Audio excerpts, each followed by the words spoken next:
Allah bituli hayat. Yang sama-sama kita hormati Buya Albert rahimahullah. Kita doakan mudah-mudahan beliau panjang umur, sehat afiat.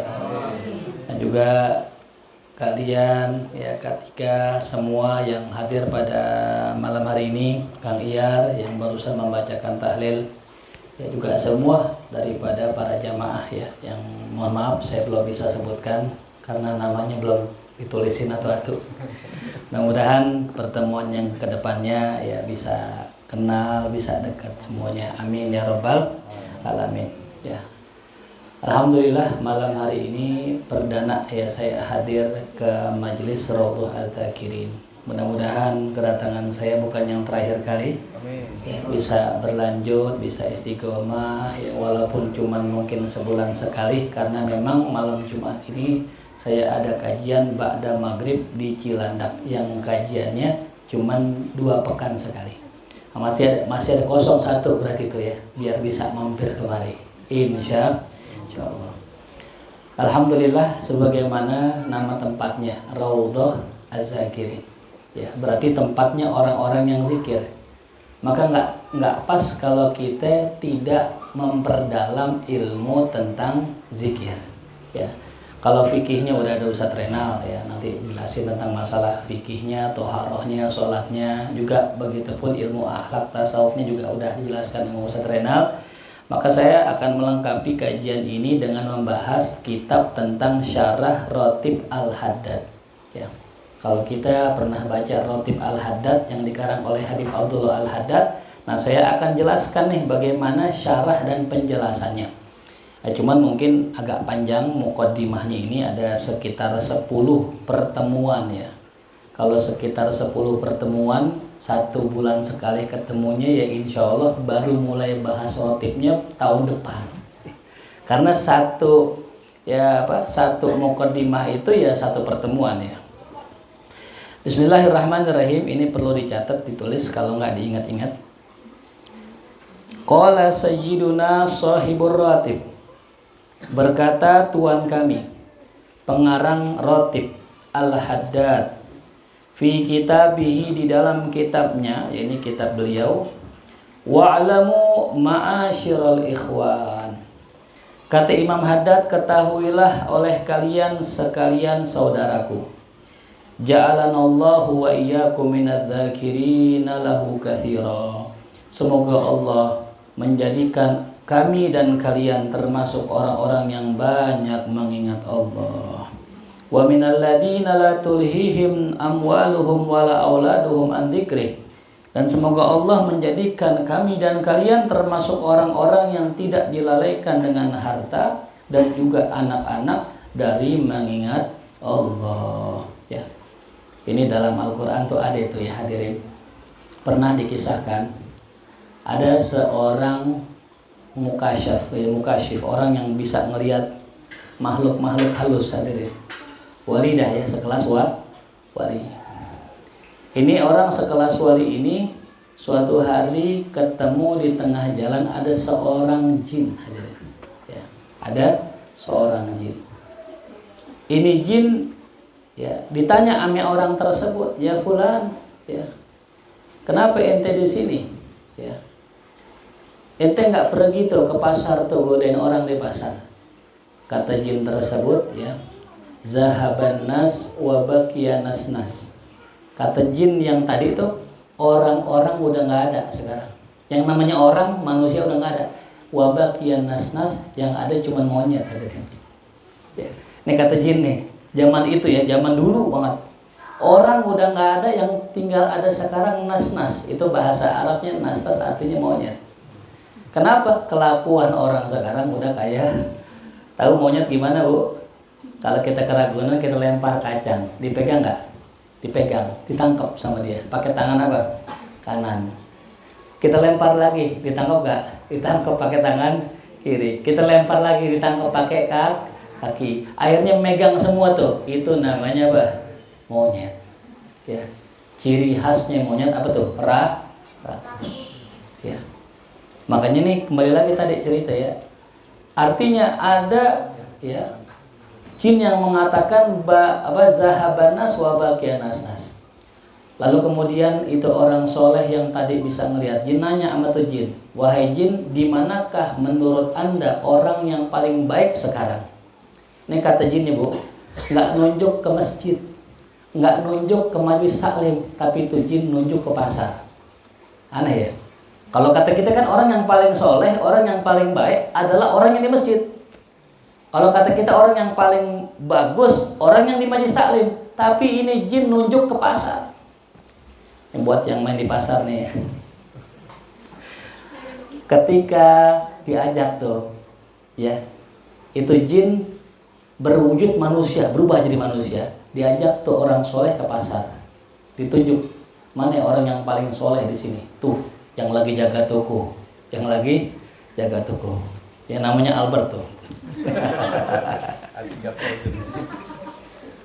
Ya, ada orang yang kata jin ini paling bagus, justru yang paling bagus orang yang bukan lagi di masjid, malah kata tuh jin lagi di toko. Nah itu jin berubah jadi manusia, pura-pura pengen nawar tuh barang, pengen beli barangnya. Pak, saya mau beli barang pak, tuh yang di atas tolong turunin. Diturunin sama dia, dilihat. Yang itu bisa gak turunin? Diturunin. Ini orang kagak tahu bahwa ini siapa tadi? Jin yang berubah jadi manusia. Ketika datang waktu azan, Allahu Akbar, Allahu Akbar. Itu yang punya toko, Pak sebentar Pak, udah masuk waktu sholat, saya pengen sholat dulu. Kata jinnya, bentar dulu, saya kan pelanggan, saya pengen beli, layanin saya dulu baru jalan sholat. Ini Pak, Allah udah manggil saya, ya saya harus ke masjid. Enggak, pokoknya layanin saya dulu, selesai baru Bapak boleh jalan ke sholat. Enggak, Bapak nggak mau beli terserah, pokoknya saya mau sholat. Tetap maksa juga pengen dilayanin. Pak, mohon maaf, saya yakin Bapak ini setan.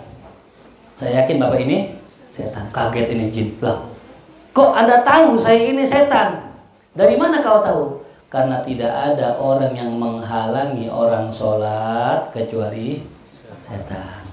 Tuh, ya Ibu ya. Jadi kalau ada Bu, kita lagi pengen sholat udah pakai mau kena Bu ya, rapi. Laki kita Bu, nyenggol-nyenggol kita. Berarti laki kita sama juga Pak ya. Kita udah rapi nih pakai baju koko, pakai peci, mau taklim nih Bu. Bini kita narik sarung kita. Oh mana sih Bang Albert? Enggak, contoh doang, contoh. Udah pengen jalan pakai sarung, udah ditarik sarungnya bininya. Mana sih Bang? Nah, atau bukan saya betul. Saya tidak ada orang yang menghalangi kebaikan kecuali setan. Kecuali gini, bentar apa Bang, ngeces dulu dikit gitu. Ntar baru jalan dah. Nah itu bukan setan itu ya, itu charger namanya. Masyaallah muslimin rahimakumullah. Jadi pelajaran tadi, ada sekelompok orang yang di pasar, ya dia kerja, dia di kantor, tapi kerjaannya, urusan kantornya, urusan dagangnya nggak bikin lalai. Karena apa? Dia di kantor sambil ingat Allah. Tuh. Jadi kita jangan underestimate sama orang-orang yang dagang, sama orang-orang yang kerja, sama orang-orang yang di kantor. Bisa jadi lebih soleh mereka dari kita. Ya, lihat tuh orang-orang yang di kantor kadang-kadang 7:30 udah ngapain? Tidur. Tidur. Udah sholat duha ya. Sholat duha. Belum tentu yang di rumah sholat duha. Bisa jadi yang di kantor tuh ya. Saya kaget waktu saya ngajar di Mabes Polri, hadirin. Di Mabes Polri. Pas saya datang sholat Johor, kan kajian Johor tuh. Itu qobliyahnya pakai 4, hadirin polisi. Ya, qobliyahnya berapa? 4. Ya. Nah kan jarang-jarang ya. Orang yang qobliyahnya apa? 4. Kita paling banter 2. Itu juga kalau lagi inget. Itu pun kalau keburu, ini 4 hadirin. Polisi itu. Yang kalau ketika kita ini polisi pasti masuk neraka nih. Lu zolim banget. Enggak Bu.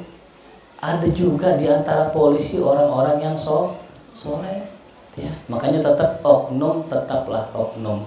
Orang jahat tetaplah orang jahat. Tapi di sekitar mereka juga tetap ada orang-orang soleh. Kemudian anna dzikra lillah min a'dhamil awamir wa afdhalil qurbat wa awsalil wasail. Nah ini kata muallif kitab, sesungguhnya berzikir kepada Allah atau mengingat Allah merupakan suatu perkara yang paling besar tuh ya. Wa afdolil kurbat, perbuatan taqarrub yang paling afdol. Wa awsalil wasail, dan perbuatan yang paling bisa cepat mendekatkan seseorang kepada Allah. Karena gini Bu, kita ini ibadah, sebenarnya intinya apa sih? Ya, apa kan intinya ibadah? Ingat sama Allah, intinya itu. Kita diwajibkan sholat oleh Allah intinya agar kita ingat Allah. Aqimis sholata lidzikri, tegakkanlah sholat untuk ingat aku. Nah kalau ada orang tapi nggak ingat Allah, berarti belum tercapai tujuan sholat, tujuan ibadah ya. Haji, umroh ngapain? Untuk mengingat Allah ya. Kurban buat ngapain? Ingat Allah. Intinya semua ibadah tujuannya ingat Allah. Maka beruntunglah orang kalau ketika dia sudah mengingat Allah, maka dia sudah sampai tujuan ibadah. Ibu nikah tujuannya ingat apa Bu? Tujuannya buat apa? Ingat Allah. Bener gak kalau kita nikah tujuannya ingat Allah? Banyak gak kita kalau lagi nikah tuh diingetin sama suami kita sholat tuh ya. Berkat kita nikah ya, kita jadi ingat sama Allah. Apalagi habis bertemu sama suami tuh ya, selesai rapi bilang apa? Alhamdulillah. Begitu senasro ya. Alhamdulillah apa sedekah nih? Bismillah lagi.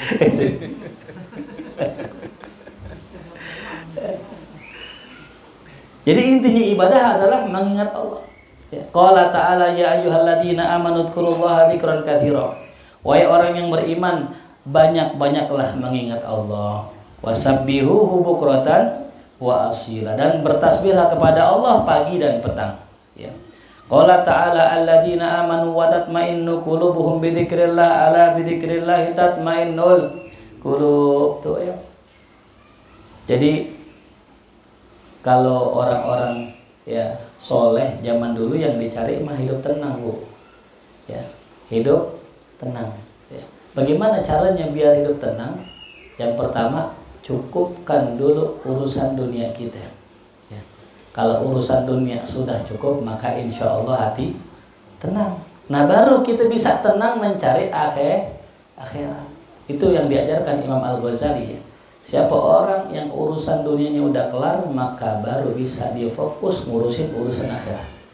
Tapi kalau urusan dunianya belum kelar, bagaimana mau fokus ngurusin akhirat? Kita mau ke masjid, anak nangis di rumah minta makan. Ya, nyari makan dulu apa sholat dulu?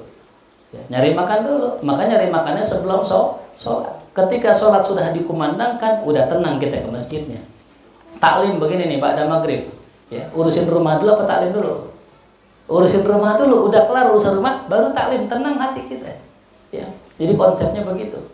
Rabbana atina fid dunya hasanah wa fil akhirati hasanah. Dunia dulu apa akhirat dulu? Dunia dulu ya. Jadi kita minta sama Allah, ya Allah cukupkan urusan dunia saya. Tuh. Maka akan Allah mudahkan urusan akhirat kita. Ya. Nah, barusan saya nulis status tuh.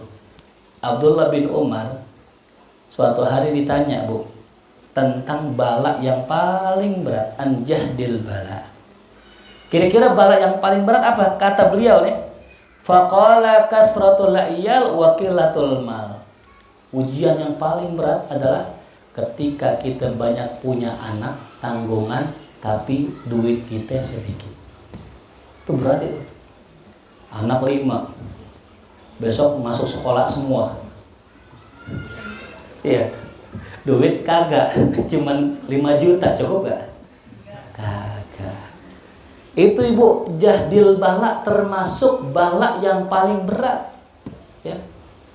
Makanya kita minta sama Allah, Allahumma inna na'udzubika min jahdil bala wa darkish syaqa wa syamatatil a'da. Tuh kita minta, Bu, jangan sampai kita diuji sama Allah hal seperti itu.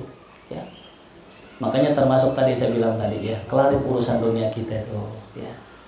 Kelarkan urusan dunia. Jangan sampai urusan dunia kita nggak kelar ya, lantas kita ya mengerjakan urusan akhirat nggak bakal tenang. Kemarin ada pertanyaan lucu lagi nih di dalam kitab fikih. Ada dua pilihan Kang Iyar. Yang pertama nyari nafkah buat keluarga, ya, atau sholat berjamaah. Ini ada pertanyaan nih Bu. Pertanyaannya rumit ini. Ada seorang laki-laki, dia kerja. Kalau dia kerja, ya, dan dia itu sholat tepat waktu, dia nggak bakal bisa menafkahi keluarganya. Tapi kalau dia itu sholatnya nggak tepat waktu dan nggak berjamaah, dia bisa nafkahin keluarganya. Dia bingung nih, ini duluin sholat berjamaah. Alhamdulillah. Siapa? Sini Satrena, sini.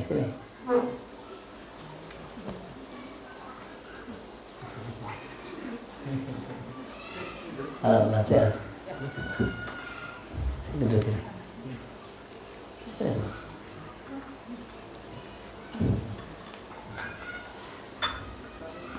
Ya. Ini pertanyaan buat ibu juga nih. Ibu kalau punya suami, dilema begini. Dia sholat berjamaah, tapi nggak bisa ngasih nafkah anak istri. Apa ngasih nafkah istri anak tapi nggak berjamaah? Kira-kira ibu milih yang mana? Hah? Gimana? Nanya ke ulama, apa jawaban ulama? Kata ulama begini, ente lebih baik tidak sholat berjamaah tapi ngasih nafkah anak istri. Simpel. Kok begitu Ustaz? Kan jamaah bagus, jamaah penting. Sholat berjamaah 27 derajat tandingannya. Kata ulama, nafkahin anak istri wajib. Sholat jamaah sunnah. Al wajib muqaddam ala sunnah. Yang wajib harus didahulukan dari yang sunnah. Timbangan-timbangan kayak begini nih penting banget buat hidup kita. Biar hidup kita gak templang. Ya. Kayak ngaji misalnya, ngaji. Apa pengajian yang wajib? Pengajian wajib ngaji fikih. Ngaji yang wajib ngaji tasawuf. Pengajian yang wajib pengajian tauhid. Itu pengajian yang wajib. Ada pengajian yang lain nggak wajib buat kita sebagai awam. Ya. Makanya saya jelaskan malam hari ini hanya pelengkap aja, ya. Karena majelis kita namanya Raudhah Az-Zakirin. Allahumma shalli alaihi. Ya. Majelis kita Raudhah Az-Zakirin harus membahas tentang masalah zikir, ya. Biar nggak templang, jangan sampai nauzubillah ibu ya. Ada kejadian suami lebih milih banyak zikir daripada nyari nafkah istri. Akhirnya istrinya nanya, Ustadz, emang di majelis taklim ngajarinnya gitu ya Ustadz ya?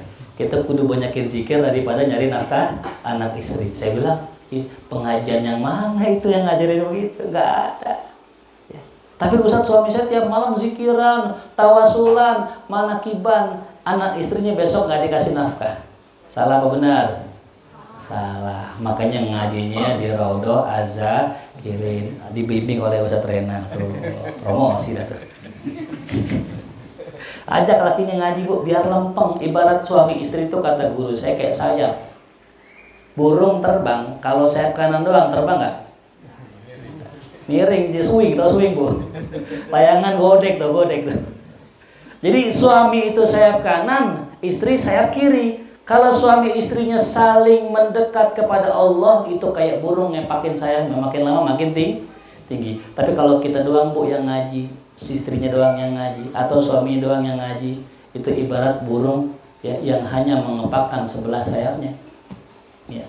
Kecuali emang yang udah janda kali ya, itu nggak apa-apa dah ngaji sendiri itu. Kalau nggak cari lagi suami yang lain ya, boleh nggak Ustaz Renal? Insyaallah. Oh masih boleh Ustaz Renal ya gitu. Allah ya. Kemudian ya, qala Allah Ta'ala yaqulullah Ta'ala ana inda dhanni abdi bi, kata Allah dalam hadisnya, aku bergantung persangkaan hambaku terhadapku. Ya. Jadi Bu, hadirin sekalian, kita kalau minta sama Allah jangan pakai ragu, minta apa aja. Ya Allah, saya pengen kawin, boleh. Ya Allah, kawin lagi, ya silakan ya. Ya Allah, saya pengen rumah, boleh. Ya. Saya juga berdoa nih, mudah-mudahan kita semua yang belum punya rumah Allah kasih rumah insyaallah. Ada pertanyaan kemarin, Ustadz, boleh nggak saya doa minta rumah? Lah boleh. Kalau perlu doain saya juga. Kenapa? Satu, zaman sekarang, ya. Yang tadi saya bilang, ya, orang zaman sekarang itu lebih memilih nyusahin dirinya daripada diminta sama Allah. Makanya ada doa begini doanya. Wala takilni ila nafsi tarfata ain. Ya Allah, jangan jadikan saya mengandalkan diri saya sekejap mata pun. Ya. Jadi tugas kita tinggal minta sama Allah, yakin dikabul sama Allah. Tapi pilihannya 3 doa kita ya. Mau minta rumah, minta mobil, minta kendaraan, minta kawin, minta apapun, pilihannya 3. Bisa Allah gabul segera. Kayak Ustaz Nasrul minta langsung gabul, lunas rumah. Yang kedua, bisa ditunda. Kayak Ustaz Renal ditunda tuh. Udah minta rumah kan dikasih, cuma ditunda tuh. Ntar insyaallah ya. Yang ketiga, diganti sama Allah, ditukar dengan permintaan yang lain. Bisa jadi minta rumah dikasih rumah tangga baru. Udah kita nggak tahu kan. Habis mintanya rumah yang ada tingkatnya kan ya, rumah tangga kan gitu ya. Gitu Bang Albert ya. Jadi kita minta aja sama Allah, yang minta anak, minta sama Allah, apapun minta sama Allah tuh ya. Karena apa ya? Aku tergantung persangkaan hambaku. Kalau kita yakin sama Allah, ya Allah akan kasih. Imma tadi 3 ya, imma langsung, imma ditunda atau diganti. Yang penting minta sama Allah yang banyak tuh. Wa ana ma'ahu hina yadhkuruni, aku bersamanya ketika dia mengingatku. Fa in dzakarani fi nafsihi dzakartuhu fi nafsi. Kalau hambaku tersebut mengingat aku dalam dirinya, aku ingat kepadanya ya pada diriku. Ada handphone. Jadi ibu-ibu hadirin sekalian nih, kalau kita zikir nih la ilaha illallah, la sendiri nih Allah sebut-sebut namanya pada dirinya. Tapi kalau wa in dzakarani fi malain, kalau seseorang hamba mengingatku dalam perkumpulan begini, kita sebut ya Allah, ya Allah, ya Allah, ya Allah, maka Allah sebut nama kita satu-satu di perkumpulan yang lebih besar. Di mana tuh? Perkumpulan para malaikat. Disebut atu-atu Bu sama Allah. Ya wahai Albert, wahai Ustadz Renal, wahai Ustadz Nasrul, disebut di perkumpulan yang lebih besar lagi, luar biasa tuh. Wa in taqarraba ilayya shibran, kalau hambaku mendekat sejengkal dengan ketaatannya, taqarrabtu ilaihi dira'a, aku mendekat kepadanya sehasta.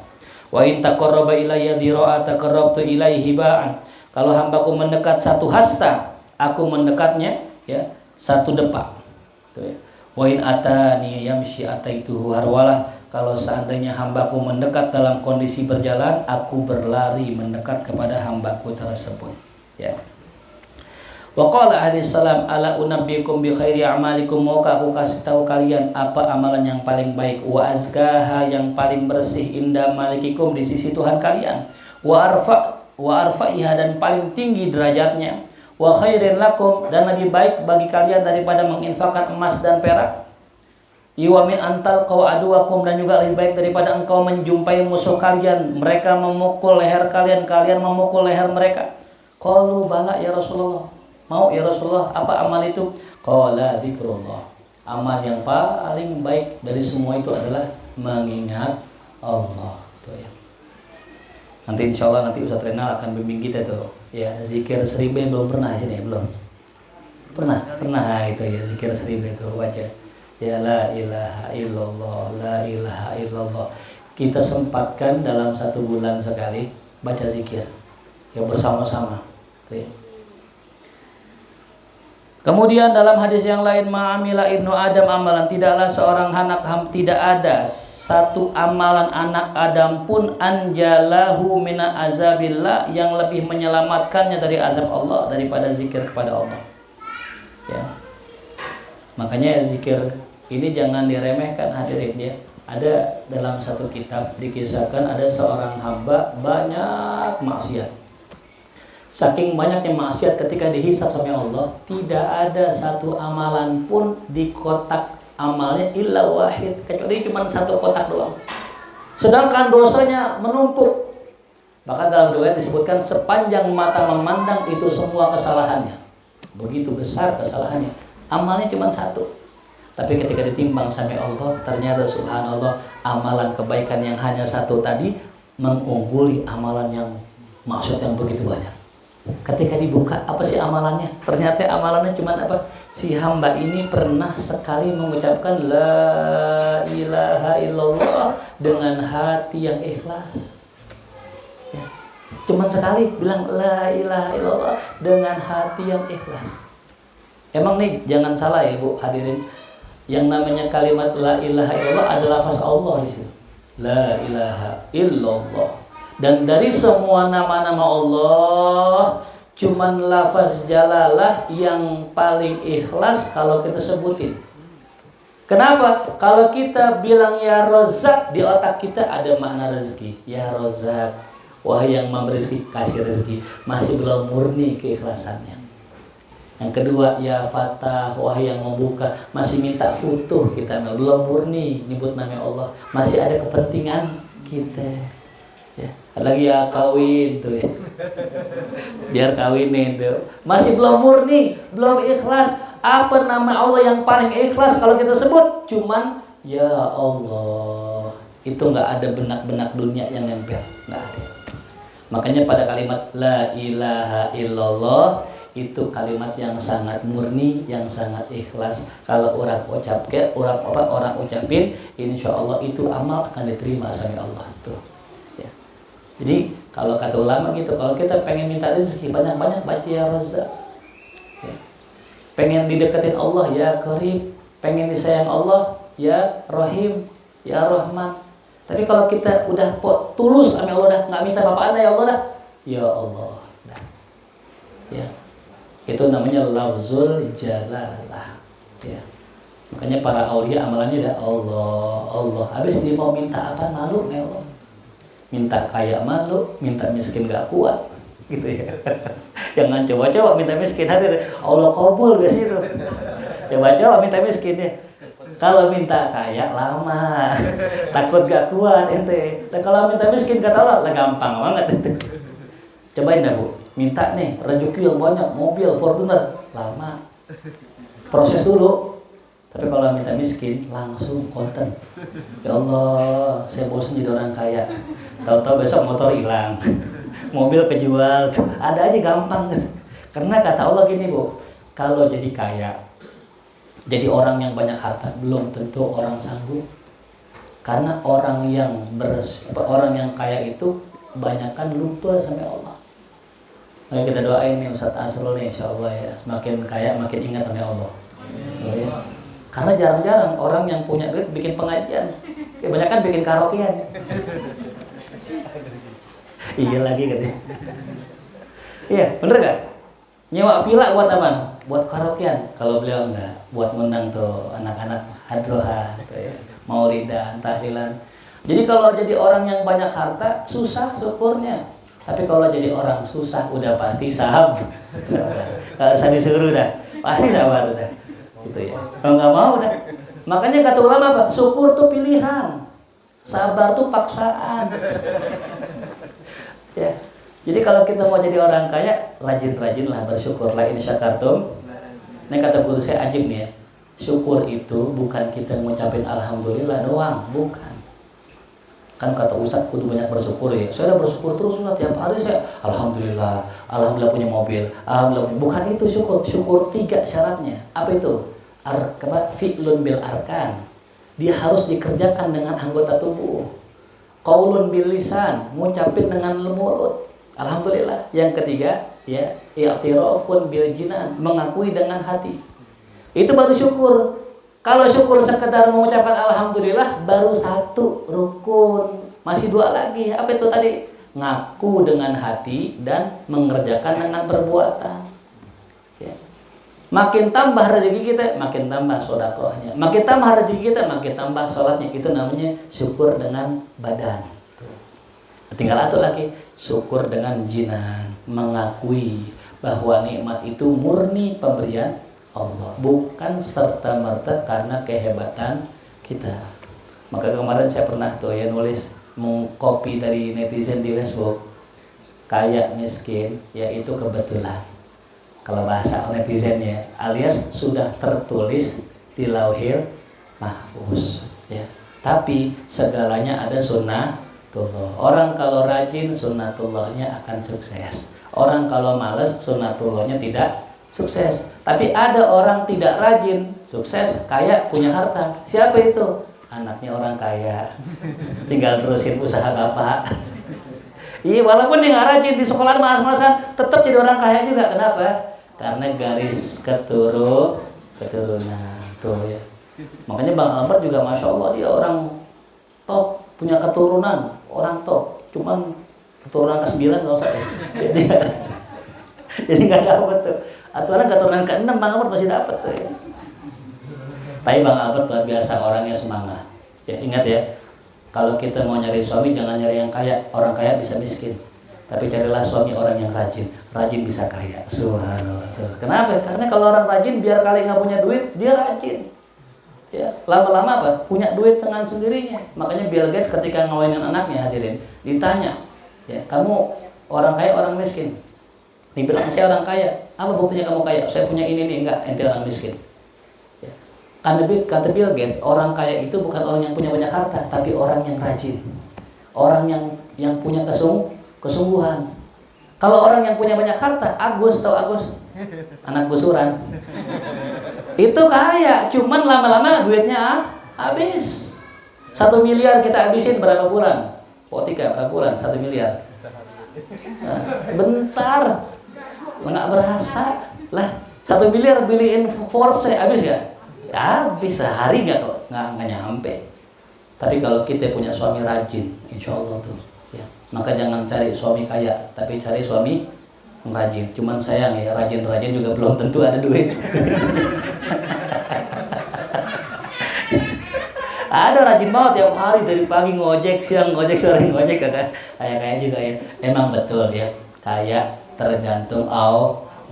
Innama amruhu idza arada syai'an ayyakula lahu kun. Makanya kalau Allah kasih kita harta, kekayaan, kepintaran itu anugerah dari Allah, Bu. Ya. Maka jaga anugerah itu, yaitu dengan kita jaga hati itu ya.